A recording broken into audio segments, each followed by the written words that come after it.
To sum up you earlier in the podcast, mid.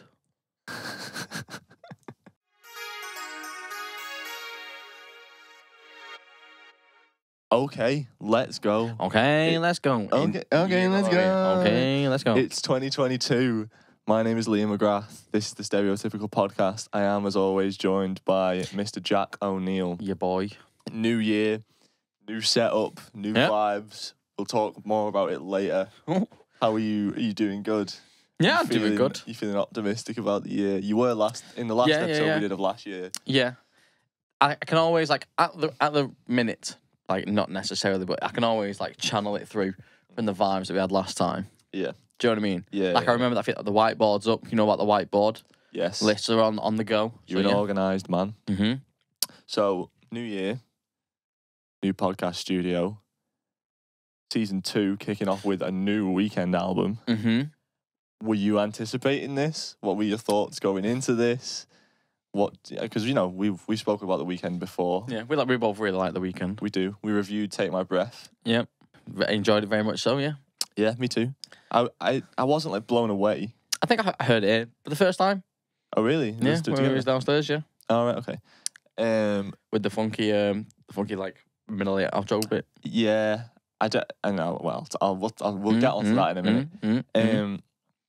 It's weird to judge an album when you've only had one single from it. You know what I mean? Like, in terms of your anticipation of it. I didn't see it coming. No, he sort of dropped it pretty sharpish, didn't he? I remember messaging you and being like, "Do you know the Weeknd's got an album out at the end of the week?" Yeah. And I was like, "No." And then when I went back on Twitter and I was looking through it and I was like, "Oh shit." Yeah. Maybe I just wasn't paying attention. But I didn't even think about the Weeknd dropping an album. No, I mean, I think it's probably because of the warped time that we've had over the past 2 And years. But, like, After Hours only seems like last year, but it was 2020. No, I still see After Hours being that long ago because I remember listening to it on the walks. You know the walks. Everyone's on the walks. The lockdown on the walks, yeah. And I remember vividly where I was when I was like, "Oh, this is what I'm going to mention to Liam when we talk about it." Right. So it's very pinned in that moment in time. Yeah. So it does feel like a while, but no, never even crossed my mind. I don't know. I think the start of the year as well is a bit cray-cray. It is a bit crazy. He was teasing it when he dropped Take My Breath. He was like tweeting or whatever about the dawn, as it was going to be called. The dawn is coming. Obviously now Dawn FM is what it's changed to. I guess the radio theme coming into that. So, very heavily throughout, isn't it? Let's get into it. Let's get straight into it. Would you like to go first with your thoughts? What was your first impression like? My first impression. First of all, my iPhone keeps doing this when I'm shaking it. It says undo. That's weird. Fucking well stressful. My first impression, I liked the start of the album, right? And then it dragged for me. Oh, really? This isn't me saying it's bad and that I didn't like it, but it did kind of drag. Yeah. Like, everything is kind of samey. You know what I mean? Like, the way you sort of talk about the Chainsmokers, that was all, like, merged into one. Right, yeah. That's the sort of feeling I get from this album. Again, not saying it's bad, not saying I dislike it, because I do like it. Yeah. But there's times where it's definitely fatigued on me. Yeah, I mean, I see what you mean with it being a bit samey. I think that plays into it sort of it being a bit conceptual and it's general. Well, I like, you know me, I love a good concept, and this is it's well done and it's thorough, which I like. If you're gonna go for it, you may as well go balls deep. Yeah, you know what I mean. Yeah, my initial problem with it, and again, not to say that it's a bad album, I actually do quite rate it. My initial problem with it was, and maybe this is partly the way I listened to it, I just put it on at first. Right, I was like, I'll do a deep dive listen because I knew we were going to talk about it on the podcast. But I just put it on while I was getting ready. And I was like, oh, he's doing that thing. He's doing the 80s thing. The 80s thing, yeah. And I'm like, we've heard the Weeknd do the 80s thing, and we've heard a lot of people do the 80s thing, you know what I mean? Like, I feel like the late 2010s were very much the 80s thing sort of coming back into fruition. Right, yeah. And I was like, I feel like he's just doing the thing that Blinding Lights did, where it's like it's upbeat and it's 80s and it's poppy, and that kind of disgruntled me a little bit. But then I went and actually like deep dived, paid some fucking attention to it, and I was like, well, man, the next phase, I went through phases with this album, and like the next phase, I was like, I do love a bit of synthwave though, and it's very like 80s synthwave production heavy. So that sort of drew me in a little bit. I do agree with you in saying that it's a bit samey. It gets, it doesn't get boring, I don't think, because it's not a particularly long album. It doesn't. Oh, was it 16 tracks? It's like an hour in it. It's basically an hour. Like that, yeah. And it doesn't. I don't know. It's interesting me more the more I listen to it, but I don't think it's necessarily. Whereas with After Hours, it felt very, and it's hard not to compare it to After Hours, right? Yeah. For some reason, but like After Hours felt very layered, and it felt like the more I listened to it, the more I was uncovering. And even though that is the case a little bit with this, I think everything is just a lot more surface level. The concept's more obvious. Yeah. Each song, the lyrical themes are a bit lighter. You know what I mean? I was kind of disappointed with the songwriting. Oh really? And a lot of the stuff doesn't really sound like The Weeknd. Maybe it's because we've got this, what is it, a prerequisition of what The Weeknd is and what we think The Weeknd should be when we decide to listen to him. And it's not like anything we've heard before from him, really.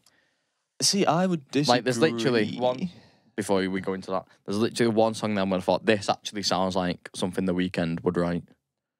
Yeah, I don't think it's not that it's unlike anything that we've heard from him in the past. I just think, and I really don't want to like keep comparing it to After Hours, but also like After Hours is the most recent project. Move on then, and it's just keep bringing it up. No, but it's hard not to, because he said that this is a new trilogy. Yeah. So this is Dawn FM is part 2 of this trilogy. And yeah. And what I liked about After Hours is that it was sort of the dark parts of The Weeknd that we know he can do and that we often like from The Weeknd were dark, and the lyrical themes were dark. Dark things were dark. And the musical sort of the sonic textures were intense. And when it went down the dark aesthetic, it was committed to that. Yeah. And then on the polar side, the poppier songs really committed to that, which is why you have big tunes like Blinding Lights and In Your Eyes and stuff like that. That's mad that I said In Your Eyes and you were like, got to you. Whereas this, I felt like, was far less varied. And you could say that makes for a better concept record. That being what it is, because everything is very much like, okay, here's the aesthetic. We're going with this sound. We're putting you in this world. There you go. But does that? I don't know. That's why I got bored, because it's a little bit mid. You know what I mean? Yeah, just a little I bit can see mid. that. Like, one issue I have is that, from my perspective and for my taste, it's very top heavy. Like the first 6 songs, I'm like, right, okay, and then I get the dip. I'm like, oh, I'm kind of getting a bit bored, and then towards the end, like I like the Jim Carrey thing at the end. Yeah, very poetic. Enjoyed that. And an issue I have is, I don't know whether I'd say it's with the arrangement or where I'd say it's with the progression. Because a lot of things just kind of don't move for me. Like in the beginning, it's a bit groovy.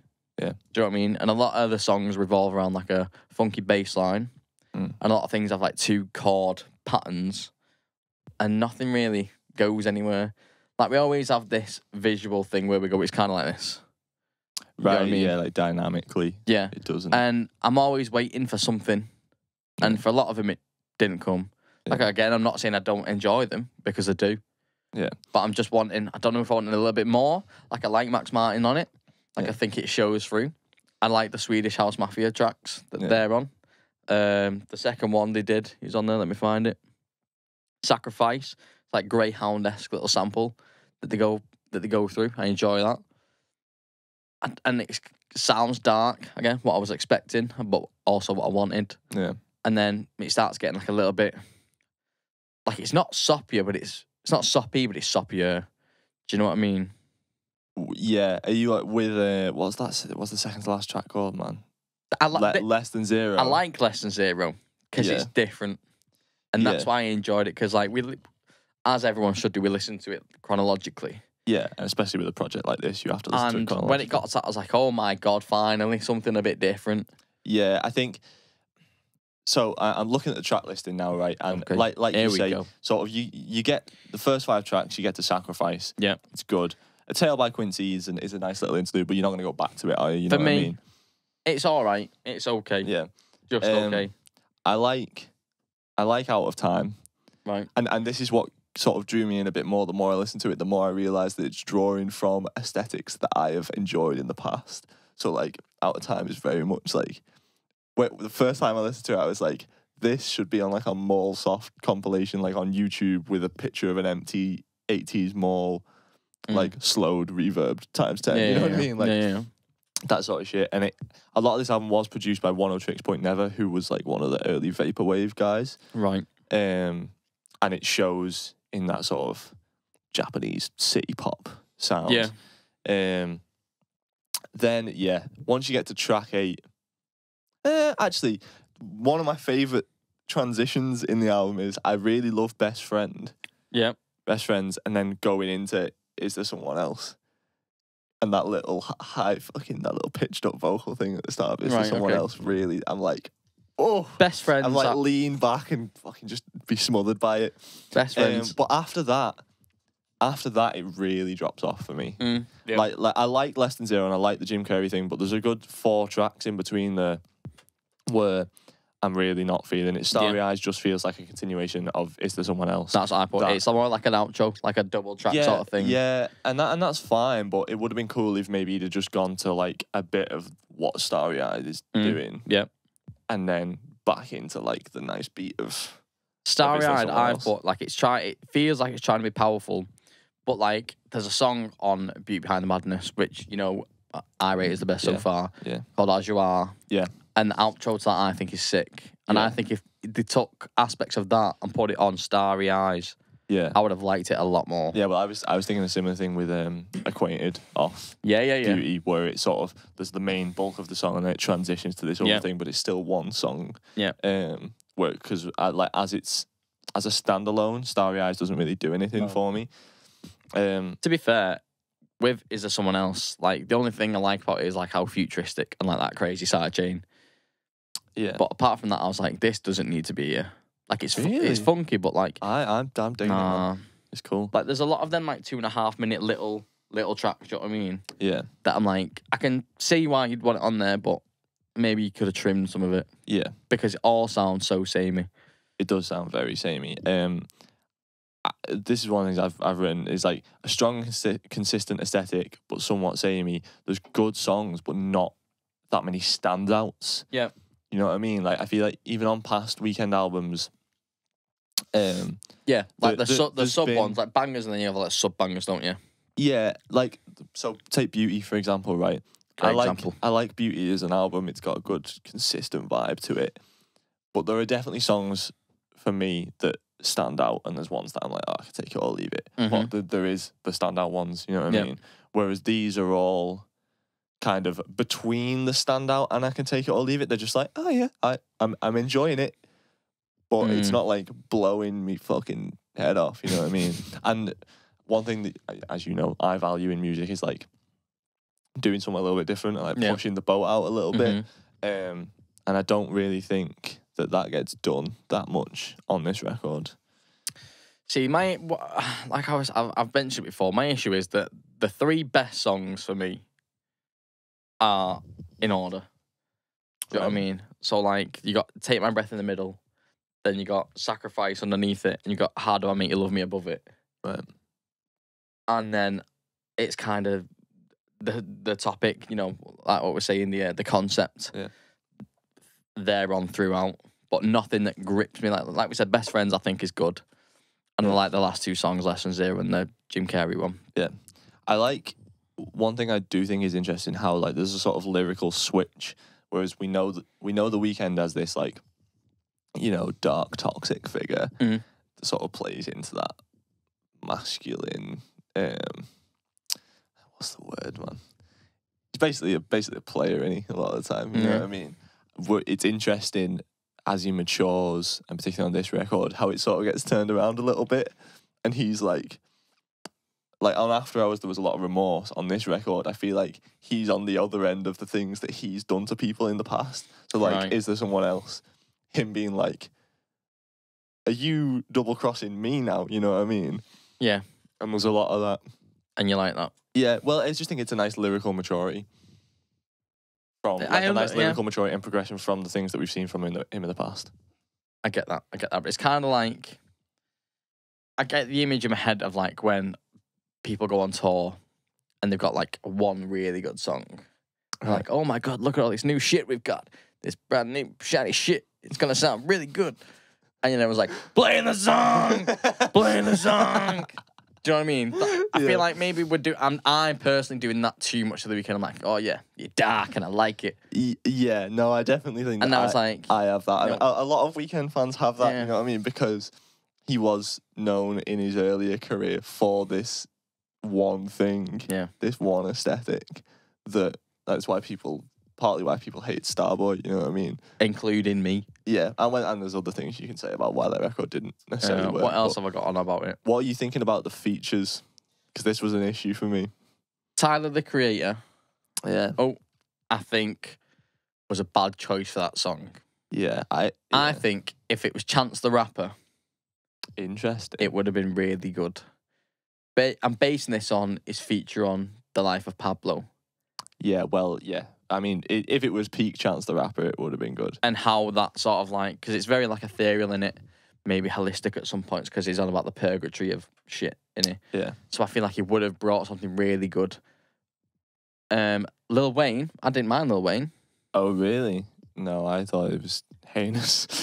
I think I like the Young Money sort of flow that he's got on there. Just think it's kind of basic, and when you have features on an album, especially an album as conceptual as this, where he's trying to pull you into this world, it sort of makes you snap out of it when you hear someone else's voice, and especially someone else's voice that isn't really adding to it much, you know what I mean? Slightly out of place. Yeah, and I think he does do a good job at creating his world building, you know what I mean? It definitely puts you in this place when you're listening to the album. But Tyler, I was thinking when I saw the track list, and I was like, I don't know how Tyler's gonna work on a Weeknd song. Like, I couldn't envisage it, and there's a reason for that, because you know, like, I like Tyler and I like the Weeknd, but it doesn't really go together. And Wayne, I'd say they're a bit random, aren't they? They are very random. Like, they're both kind of heavy hitters in their own form. Yeah, but like you're saying, like, you can't really if you read the track listing and the person on there. Can't really imagine the vibe, almost. Like, how is this going to work? Well, especially because he's gone. It's not like, okay, so take Starboy, right? There's a Future feature on it, and that song is very much in Future's world. Yeah, you know what I mean. It's a bit trappy. It's got the 808s, and we've heard that from the Weeknd before, right? So if it was sort of one of those kind of songs, you could imagine maybe a rapper on it. Yeah, maybe even Wayne or Tyler. But when he's going so deep into this 80s aesthetic, you can't really imagine. Yeah, this is what I was thinking when I saw Tyler, the Creator. I was like, oh, maybe it goes a bit fucked up, bit crazy. Yeah. And I'm like, I'd probably enjoy it. Like, I'm not a big fan of Tyler, the Creator, but if it fit the vibe, I'm not going to hate on it. Yeah. But again, it just was a bit out of place. Didn't really do it for me. Although I think the inclusion of Jim Carrey really did bring something good to the album. His track at the end is really good. I like that poem sort of thing that he's doing. And just, you know, his voice is very... there's something out of a horror movie in it sometimes when he's doing the... I was trying to relate to where I've felt Jim Carrey be like this in the past, and I couldn't pick it out. Yeah. But one thing I do like I like all the vocal harmonies that are in there. Yeah. I think there's a lot of very good vocal hooks. Yes. Well, that's what I mean. It's very poppy, and when he does his pop thing, he is good at it, to be fair. I like the etherealness. I like the pads. I like the use of space. Yeah. I do think, like I mentioned earlier, like, a lot of stuff does, like, revolve around, like, a good, like, bass loop or something. A good bass line. Yeah. And it kind of just doesn't move from there. Yeah. It isn't isn't massively dynamic. That said, though, like the things that do make it up are good. Like you could say that our Sacrifice kind of plays off that guitar riff a lot. Yeah. But it is a sick groove, you know what I mean? At the same time. This is my general consensus with the album is like, there's good elements in it, but like, I'm just not blown away by it. I'm enjoying listening to it consistently. Didn't take my breath. I'm enjoying listening to it consistently, and I feel like there are tracks on it that I would go back to. But it just doesn't stand out as much as some of his past stuff. No, I do like this version of Take My Breath a lot more. The jury's still out for me, you know. Huh? The jury's still out. I think I like... It just drags a little bit. Like, I think he could have done a Take My Breath that's this length, but differently. So, like, that middle... I'm okay with the intro. The intro's alright. But the middle section is kind of just drums for a lot of it. You know what I mean? Like, just drums and that little harp. Right. And I'm like, bring that fucking sick bass line in, but he doesn't bring the bass line in until the bit that we heard in the short version, the single version. So that threw me a bit, but I think I'll come around to it a bit as time comes on. Well, because that's the thing that when we spoke about it the first time, when we first listened to it, that we wanted a bit more of, do you know what I mean? Yeah. We wanted more of the craziness that is at the end. And I like how it started that on this one. It's almost like he kind of listened to what I said and took it on board. Yeah, well, I would have liked that craziness that we were on about in the crazy middle bit. That is just kind of a drum break, essentially. But yeah, all in all, not a bad album. Every Angel is terrifying. Kind of felt like a waste to me. I get that it plays into the themes and the concept. Who give this guy a chaos pad for that one? Yeah. It is. I was like, I don't know what's going on here. And every time there was a change, I was like, right, I can see it ending after this. And it just kept going. When it started, it came with the big like, I was like, here we go. This is gonna be fucking sick. This is the one. This is what you've been waiting for. And then it didn't. And then when it went into when it switched again, and there was that big like synth I'm like, okay, here we go. Yeah. This is the one. Yeah. And it just didn't. You know, that's exactly what I'm saying. And it's a funny little thing to go in with the concept of the album, but it's one of them like you're not gonna listen to that again. No. You're not gonna listen to A Tale by Quincy again. No. You're probably not going to listen to that Jim Carrey one again. Really I probably will. I like that one. I'd put that as top 5. Really? Yeah. But at the end of that one, where it's all about like afterlife, like you'll enjoy it by now. Afterlife reminds me of the John Cena meme when they're ringing up people on about Super Slam. No. Come on. No. You have seen that video? No. John Cena. Dun, dun, dun, dun. Oh yeah. He's like, do you like veterans? She's like, yeah, of course I like veterans. You're like John Cena. You don't know what that means. Show me later. Podcast would have ended there. You have seen it. Don't piss me off, lad. I've seen them using the John Cena like slam. You understand? I get it a bit. I sort of get the reference. Move on. I'm just trying to think if there's any other bits that we haven't really covered. But yeah, all right. To summarise, not bad. Pretty good. Pretty solid. In what it does. It does what it does well. Yeah. And it sets its stall out and it's like, this is what it's going to be, and it is that. Yep. Although one thing that did disappoint when I was reading through it, because one song, let me find it, I was comparing it to Slide by Calvin Harris. Right. Calvin Harris actually did do one of the tunes on this. This is what I'm leading to. So when I was like, oh shit, he's actually on a song, I was like, oh my God, I'm going to love it. Yeah. I'm looking forward to this. And it just never hit me. Which? Let me find it. I can't remember which one he did. Out of Time. Was he? Has he done stuff on Out of Time? Has he? No, but it sounded like. Oh right, okay. So yeah. Because I was going to say I thought Out of Time was like a heavily sampled kind of thing. I can't remember which one he's on, but I know which one he's on. He's on. I Heard You Married. Towards the end, and the stuff in there that I do like, which maybe subconsciously I like because I already notice him, like the muted guitar and like the claps. Oh, but he does this thing where he does at the end of the chorus vocal, he just says O's, like he got some O's in there, and I would love that to have like some chord stacks underneath. Oh. So I just feel like it was lacking a little bit. Yeah. Where are you? Were you rating it? We're rating it. Well, you don't have to rate it, but or even like where does it stand in comparison to some of his other his other shit? I probably like it more than After Hours. Really? Yeah. That's wild. I was going to say that it does things that After Hours didn't do, but then I went back and listened to After Hours. I was like, oh, never mind. Because I just wish it was more varied. Yeah. Yes. That's all I could ask for on that album. A few things I would have took out. A few things I would have changed. I feel like arrangements I would have messed with to get it more progressive and more dynamic. And just a few different songs. Yeah. Like I said, like I could listen to him. I've not listened to it that much, to be fair. I've listened to like maybe 3-4 times. Yeah.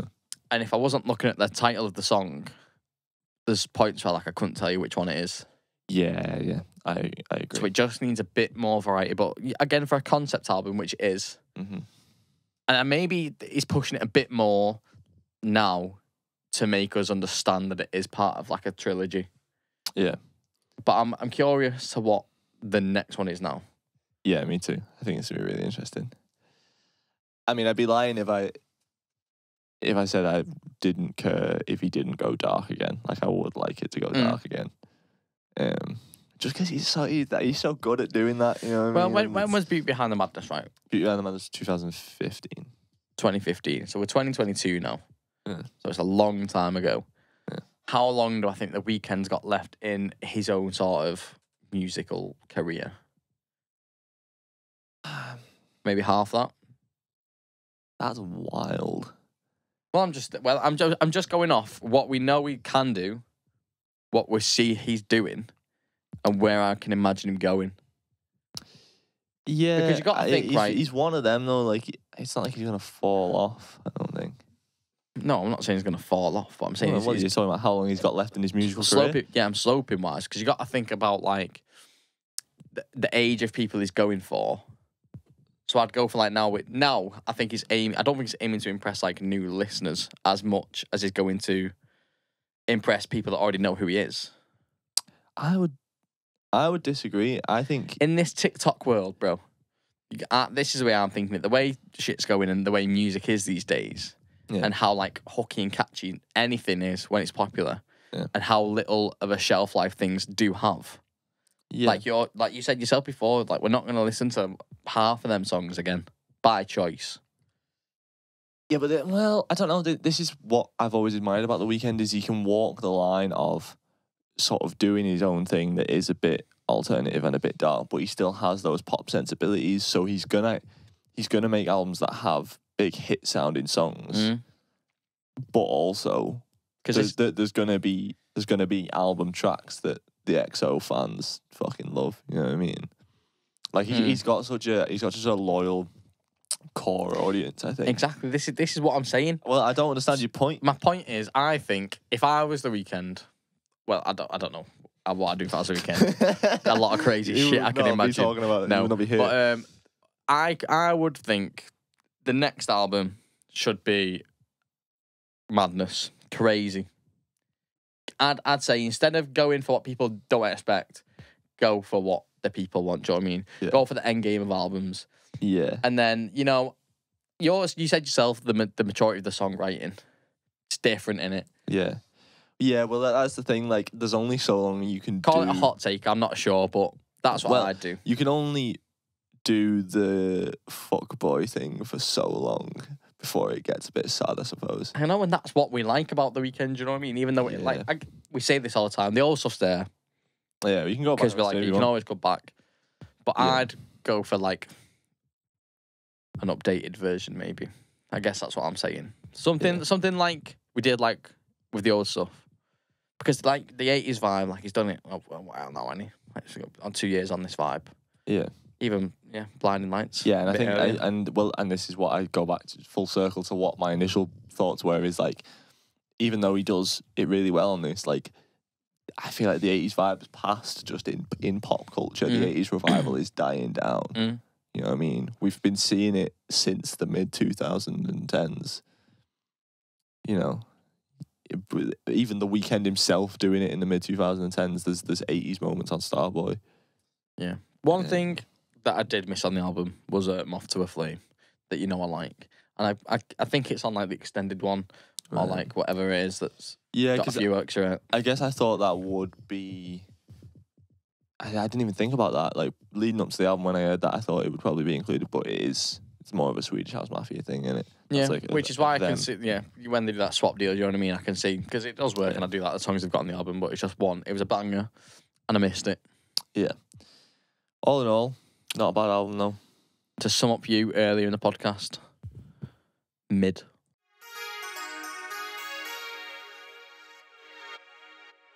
So, just very quickly before we get into some tactical tracks to close off the episode, anyone who's seen the podcast will know before that this is not where we usually shoot. Mm-hmm. Things have changed up a little bit.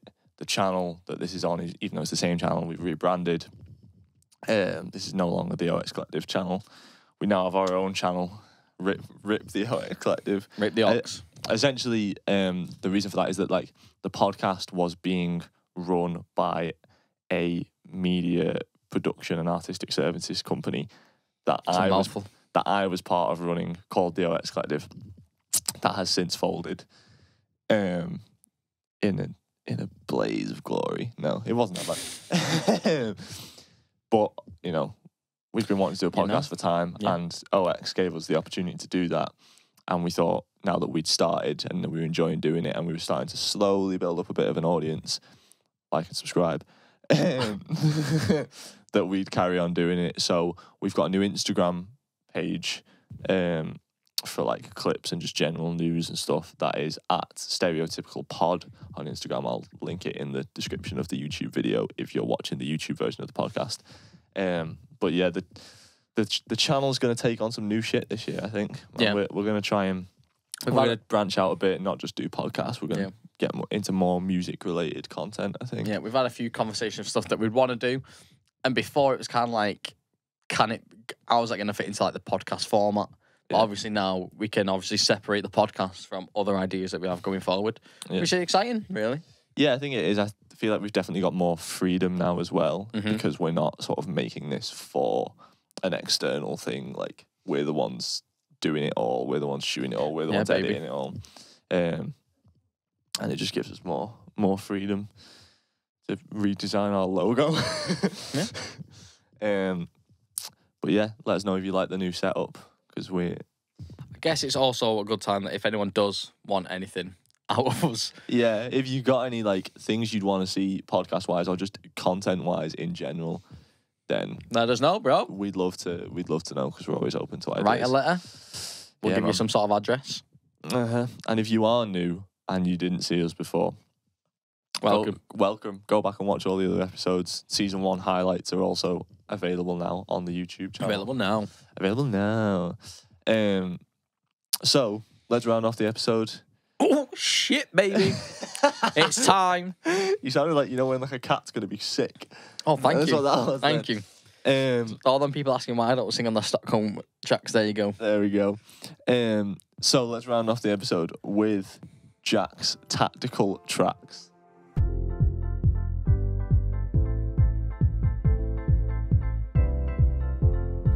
So, Jack, would you like to explain the premise of tactical tracks for any new viewers? Okay, so tactical tracks. Tracks that are tactical. Yeah. Yes, there you go. That's all done. Nah, I'm joking.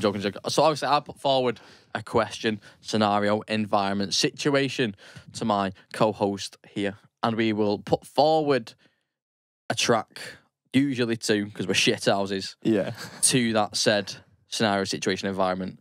And this week, the question is... Because, first time you'll be hearing of this, I assume. Killy's engaged. Oh, right, okay. And Smig is engaged. You know that one already, I think. I think I do, yeah.